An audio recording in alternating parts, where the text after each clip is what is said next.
Hey, what's up, everybody? This is Pedro. This is Jackson. And you're watching Solid Foundation. Awesome. So today we want to talk to you guys about, we have 7 things written down on how to become a successful real estate agent. So we thought of, 7 of the best points, to start and talk about. So our very first one is communication skills. So this seems kind of basic. One. Yeah, it's kind of basic, but you definitely got to know how to talk to people, right? So Pedro, how did you kind of start? Obviously this doesn't come naturally to some people. Right. To me, it was more just about talking to random people, anybody. Yeah. And one of those things when I started was, I had a thing on my calendar where I would go meet people, even if it wasn't people that I knew. It could be people like, even at the corner store. It could be co-workers, fellow agents. It could be new builds, sales reps, different people. But you want to work this muscle of conversation with people. You want it to come out properly. You want it to sound genuine, to come off genuine, your body language to match that as well. So that was, some of the things I did. Also just around other agents, it was huge, right? Just conversating with them and also asking them, hey, how did I sound? Oh yeah, for sure. Definitely getting another opinion. Yeah. I mean, it's so unique, being part of a team like us, it's easy to find that mentor or find someone that you really vibe with and, go to each other's appointments or look at how they talk on the phone, like you said. And, a good recommendation to give to you guys too is record your phone calls. When you're first reaching out and you're talking to people a lot, record the call or just record yourself talking to them at the appointment, and then replay it, and see how you can improve. I like that one a lot. It's something like just on your iPhone, just hit record as you're talking to your clients. Then, once you're done with your appointment or even other conversation, go back to it, grade yourself, give yourself a score, and just really focus on the things that you liked and the things you didn't like. And every time you meet someone else, make sure that you don't make the same mistakes. That every time it comes up more genuine, it flows better, and it just overall sounds better for them, right? Yeah, I think how I learned too, what really helped me is, role playing. Like even beyond just recording and listening to yourself, I would ask people on the team and say, hey, act like you're the buyer or act like you're the seller and ask me some really hard questions. And that way it was no risk. If I messed up the answer or had to go research it, it was all right. And I think you can even build further on that. I think something with communication skills in this business that people should learn is you don't have to have all the answers. No, you can go back, you go back to the office and research it. And as long as you know how to convey that, that's a successful way too. I mean, even as a new agent, and maybe you don't quite have the flow of conversations, maybe what you can do is work on a script first. Right? Use that script. Just don't sound like a robot when you're saying that script. That's the key. You can have the script that works for a lot of people, but also understand where the conversation could go and pivot to so that you have other scripts to go with that. But it's all about, like I said, recording yourself so you're not sounding like a robot. And it also goes with body language, facial expressions, hand gestures, a lot of things, right, that you have to be aware of, especially when you're meeting someone for the first time. Yeah, I think too, it's easy to get too much on a script too. Something what you learn, and script's kind of just your starting point. And then you really want your customer to guide you through the conversation. You want to ask the questions and kind of lead them, but you still want to listen to what they have to say. And I think that really is a factor where people a lot of times will get into the home showing mode, and they're just like the property brothers going through and just like, look at these beautiful granite countertops, and they won't think about what the client's saying or asking, So tip number 2, routine and schedule, right? This is huge. Everything that you're learning as a new agent, if you don't have a routine to follow it and do it every day and hold yourself accountable to it, it's not going to work for you. It's all about repetition, consistency, even scripting and working on the communication skills. That should be a part of your routine as well, especially as a new agent. So some of the things in the routine and schedule I know you and we're the type of people that everything is on a schedule as far as what we have going on for the day, right? And some people like it more old school way, maybe with an actual calendar, with a notepad. Yeah. That works too. It doesn't matter which tool as long as you do one. But I like to prioritize what goes on the schedule, and it all goes in levels of importance, right? So what's important to me? Well, in the morning, I dedicate time for me as far as, getting my mental right, just to get my mind set for the day. So I dedicate a specific time for that early in the morning, working out, whatever that is. And then I go straight into prospecting. Yeah. And then after that, followed by that, I go into, into working, my clients that I have that are active to send them properties and make sure that I keep it sticky with them. Right? So I dedicate specific slots for each activity that is helping me develop the skill. And even one of those activities is role playing. I have about 30 minutes or so in my calendar every day where I role play. And it's not like a perfect studio where I'm role playing. I mean, I'm literally doing it as I'm driving.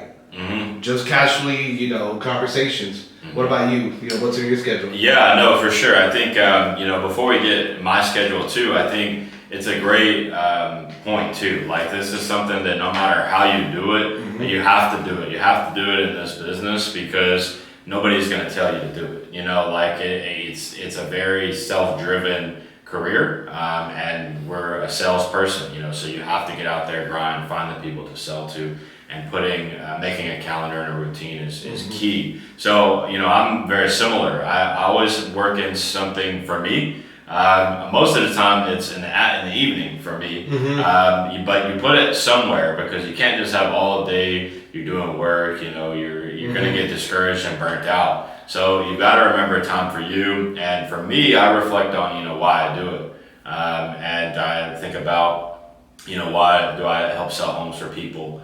And it's a huge step in their life. And for me, that's a huge thing to reflect on. Is it's not just about the money, it's about the people. And so, setting the priorities, putting it in order, and just the big thing is execution. So, we both make these schedules, but we show up too, and so that's crucial. Don't overschedule yourself, right? And make it too hard to complete your schedule because then you're not going to do it. That's right. And what you don't want to do is have too many things that you get reminded of throughout the day and you just skip through them. Yeah, exactly. What's the point of having a schedule? So even if it's 3 things that you do, as long as you do them, religiously and consistently, it's going to pay off. And then maybe later on, we're supposed to, how many times a year do you update your calendar? A bunch of times, right? Oh yeah, every day almost. A lot of things you figure, well, maybe I don't do this anymore. I found a better way, so let me replace this time with another time or something, right? So don't think that it's one schedule for the whole year. It's never going to change. That's not the case. Keep adjusting it to make it work for you. I think too, but before we move on from schedule too, is you got to plan around the peaks of your market. Every market's timings are different. So real estate's very hot here during the summer. So I know not to schedule too much for me, right, during the summer if I want to make money. Right. So, there's a lot of times where I'm planning vacation for the end of the year. A lot of people like to travel during the summer, but I know that that's the peak of my market and when I'm going to make the most money. Right. So when you make your schedule, think about that too. And it could be flip-flop depending on where you are. But I think that's an important point as well, is to not, schedule yourself work when it pays off the most. Tip number 3, customer service. This is everything, right? Everything, yeah. This should be the reason why you got into real estate, hopefully. If it's not, you should definitely start adapting that mindset. Because, the easiest way for you to start getting, repetitive business is by taking care of people. They're not going to recommend you if you don't take care of them. And a lot of things, it depends on a case-by-case basis. On a buyer side, that might require something, but on the listing side, it might be something totally different. On listings, not only do you want to commit to whatever it is that you're doing with your clients, if you tell them you're going to send them homes or you're going to do something, you have to follow through, which is why this thing should also be a part of your calendar, right? Yeah. Activities, things that you committed to for your client. Also on the listing side, Jackson, have you ever had to maybe call around some contractors to do work for your clients on their behalf? Absolutely, yeah. So, that's the thing. Customer service is beyond even just, your role in real estate, you know, because you have to communicate with about 12 separate people all the time in this business to get a closed deal.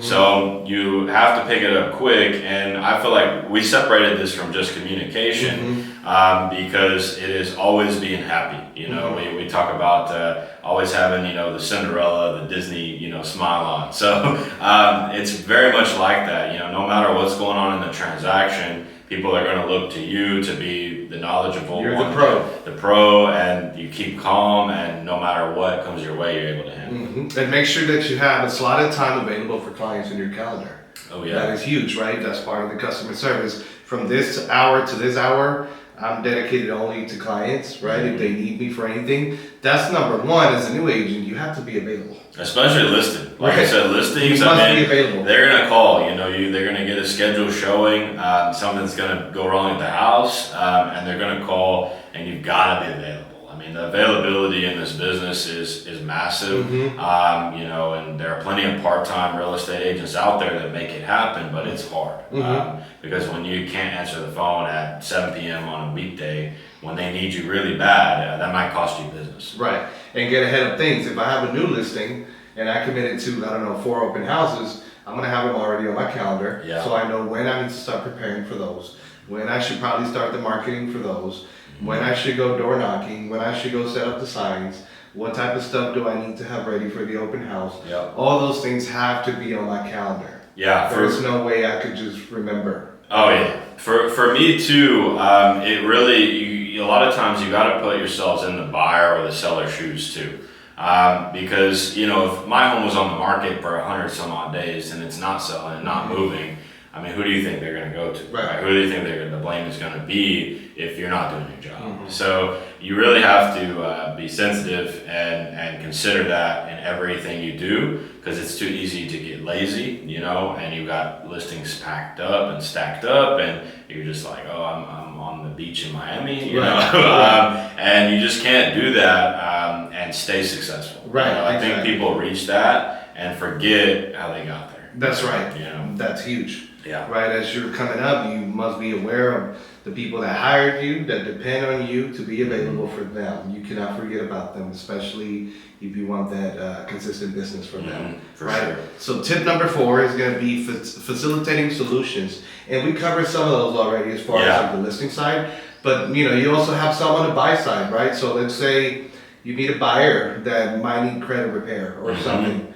As an agent, you should be able to know who to reach out to. If you don't have the answers, at least you should know where to send them to find the answers, right?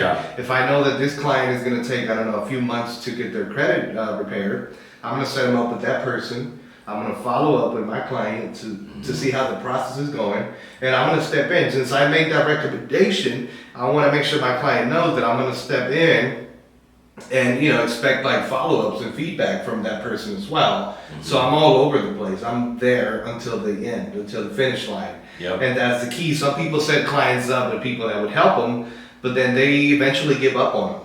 And once they do, well, someone else is going to come and do the job for you. Even though you already started it and left it somewhat unfinished, someone is going to come and finish it. Absolutely. No, I think you're right. A big key of people seeing your value too is facilitating and knowing the solution.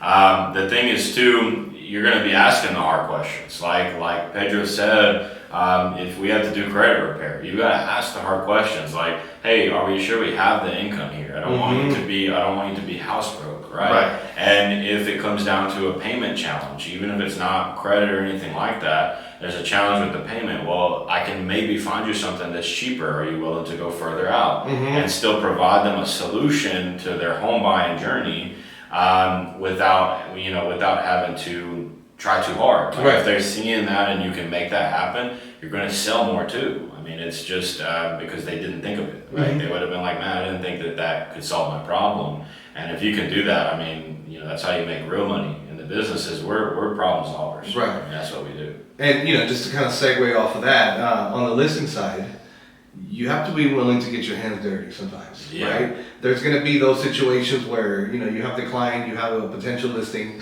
and you have to be upfront with the client. You have to, you know, as you're walking the house, you should be already, kind of have an idea of what needs to change in the house in order to give your client the best chance of getting the best deal. So a lot of those things could be recommended a cleaning company, maybe new carpet, all those things that you should know as an agent and be able to point out to the client. And if they can't do it, or maybe their budget is not there, you're probably going to have to call around, get some quotes, get some people to come and do it. And a lot of times, Jackson, I've found myself doing the work myself. Well, I mean, especially starting out, if you didn't let them know that beforehand, we both learn the hard way sometimes, and we'll eat that cost. I know I've done it. We all have our refrigerator stories, which I'm sure is a whole another video. But yeah, so you have to be accountable for yourself on finding the solution. And if you can't, it may fall on you.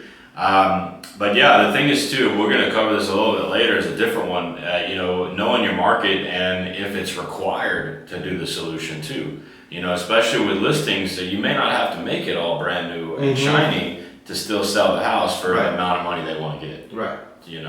So on to 5. So we're at becoming a pro at marketing. So I think this is very, very important now in the modern age. Because there's so much social media, there's a lot, there's TikTok, Instagram, Facebook, YouTube. I mean, there's so much out there now that you kind of have to learn how those work to really capitalize on getting clients. So, what are your thoughts on that? What have you had to adapt to? I mean, we've both been in the business long enough. I mean, before TikTok. I mean, us being, millennials, it's like, we understand online and all the other websites and things we can use, right? Social media. But I think in this market, in this unique time, I feel like a lot of agents are having to go back to door knocking, banners, flyers, like in postcards, flyers, emails, all those things. That should also be a part of your marketing too. It's not just posting something on Facebook. What about the immediate neighbors? What about the people? If I'm hosting an open house, and maybe I don't have a huge following yet anywhere on social media, you're going to have to go back and door knock, invite neighbors, maybe leave flyers, door hangers. All those things should be part of your marketing. What do you think? No, I agree. I think the big thing too is finding what works. If you find out what works, you don't necessarily have to do all of these things, right? You can find out, maybe you do really well with postcards and you target neighborhoods. Maybe, you really, really come through and you're good at TikTok, and doing that thing. So, maybe that's something that you can capitalize on and you become a pro at that one thing. Being marketing pro here, what we're saying doesn't necessarily mean everything. Right. It's just you're always thinking about it and you're using it to help boost your business. And I think the best way to do it is find 3 things that you do well, that you can commit to doing for every client. And then as you master those and get really good, to start adding one by one. Don't try to be the agent like I did. Everything at once, because you're going to give up on that pretty quick. If you want to do everything and you're putting so much work, eventually you're going to gas out, right? So you want to start maybe 3, maybe emails, maybe door knocking, maybe social media. And then later on add a couple more things as I go. I mean, the thing is, what's unique to you can really, really grow in this business is finding something that's unique to you. And Gary Vee talks about this a lot. He's talking about being yourself and going out there and utilizing your unique personality in your marketing. So I yo-yo, and that's part of something I do and my marketing, and it's really fun to do for me. So it's not hard to do. It's something you can do and integrate and do both. Tip number 6, man. This is huge. Consistently following up with people on both sides, buyers and sellers. If I have a listing, I want to make sure my client knows that I'm on top of the stuff. So even if we're not getting much traction on the house, I want to continue to keep conversations with them. I don't want to go a week, 2 weeks without giving them some sort of update, or at least, hey, I'm trying this, I'm doing this. I want to make sure you know that I'm working hard on your behalf. I'm really putting in the work. By not following up, even if you are doing the work, they can't see it. You can't prove it. So a lot of times that's the perception they have of you, that you're not really doing your job. And that's when you see a lot of agents get fired.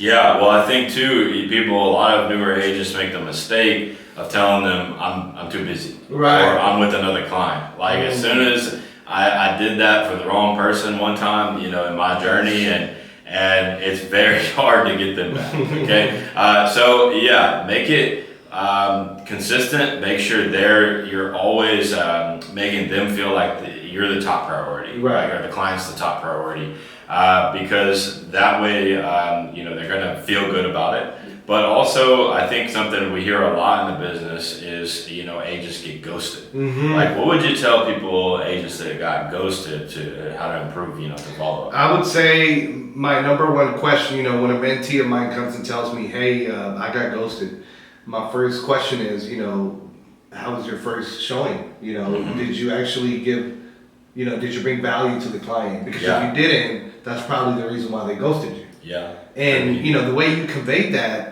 value to them maybe wasn't the best way of doing it. Everyone is different, so you have to adjust to people. And then I would also say, what type of follow-ups are you doing? Yeah. Have you actually analyzed what you're sending? Because if all the follow-ups are always like, hey, how are you doing? Did you see anything you like? That's not a good follow-up. No. You're not really providing value. You're Yeah. pretty much asking them to do the job for you. Mm-hmm. Why would they reply to something like that? Right? Right. I mean, it's all about what you're asking, and a lot of times is asking for something, but giving something back too. If I'm gonna ask you for something, I'm gonna give you something as well. So hey, how's the day going? I sent you a few properties. Out of those 3, I think option number 2 and 3 are probably the best. They check most of your criteria, and I think this opportunity, it's not gonna be there for too long. I would love to take you out this weekend. And by the way, I did some research and found some new construction that I think could work for you as well. Mm-hmm. Are you available today? Yeah. That's more of a better follow-up rather than your typical, how's it going? Have you seen? Please let me know. When you ask someone to let you know, to have them do something for you, they're probably not going to do it. No, I mean, especially in a sales job, right? We're asking people to spend a lot of money. So your follow-up has to be really precise. It has to be about what they looked for before, right? I have a client I've been working with for years, and I texted them a house. I said, hey, this fits your criteria. It's got a really nice yard, beautiful neighborhood. It's very rare to get a house in this neighborhood for X price.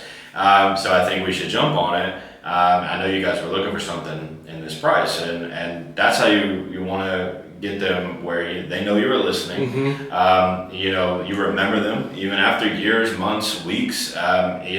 Just remembering somebody and what they asked for and how you first met goes a long way with follow-up.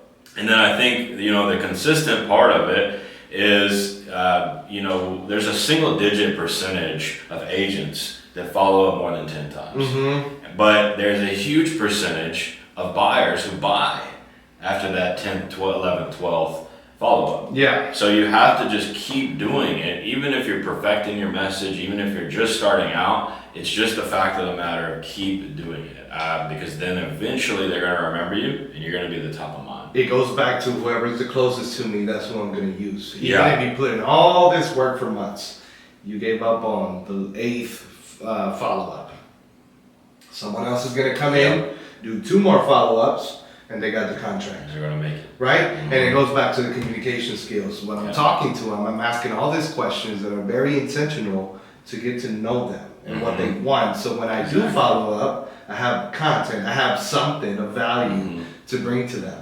And it's okay to maybe, if you don't remember, take notes. Maybe when I meet Jackson today, I'm going to take notes. Well, he likes to yo-yo. He has dogs. He doesn't like this type of house. He loves this style of homes. Exactly. I'm paying attention. I'm creating notes, right? So it goes back to a CRM. If you have one, that's great. But if you don't, you can just make notes for each client so that you have something unique that's related to them so they know that you actually remember them. Yeah. I think this is important too. We're talking, how, from the client perspective and following up with clients, but this is important in to agent communication too. Like, I can't tell you how many times I've texted an agent and I'd say, hey, is this listing still for sale, or is it got, some hesitation on the financing? Because I have a buyer that's really interested, but maybe is under contract. If I'm consistent with him, and eventually it does fall out of contract, who do you think the first person he's going to call? He's going to ask me. He's going to be like, hey, I know you had somebody interested. It's back on the market. I'm ready. And that's how you can work in and get ahead for your clients too, is by just following up with the business people. Same with your sales consultants, like a new home construction. And maybe that's the way to get them back on track, right? Maybe they haven't responded because the original house that they wanted was under contract, but now it's not under contract. You were notified by the agent. Guess what I'm going to do? I'm going to call them and let them know, hey, this house you love is ready to go. Let's go see it before it's gone again. I bet you they'll reply to that rather than your typical. Absolutely. I mean, I've sold almost every single house that came back on, and they told me this is the only one we ever wanted. Right. Jackson, we're not moving unless it's this one. I remember that stuff because I'm gonna hit them with it. I'm gonna say, hey, this came back on the market. You said this is the only house you ever moved for. Let's do it. Like, it's ready. And even if the house is under contract and they want to see it, you should be able to work it somehow to get your clients in the house. Even if it's under contract. Don't be the agent that delivers bad news. Like, hey, we can't see it. Try your best. Call the listing agent. I have someone that really wants to see it. No one is really going to deny a potential backup offer. That's what I was going to say. A good listing agent, and for your listing agents out there, remember this. A good listing agent wants as many backups as possible. And I'm the same way. I want to have people show it until it closes. And there's not really a lot of risk there. You're getting more eyes on the house. And if you portray it to your listing client, hey, I'm collecting more backups for you, so you have more options in a dire scenario, they're going to appreciate that. And as a listing agent, even if those people, for whatever reason, maybe the people who put the offer in, it actually closes, well, you have all these people that saw it that you can reach out to. Right?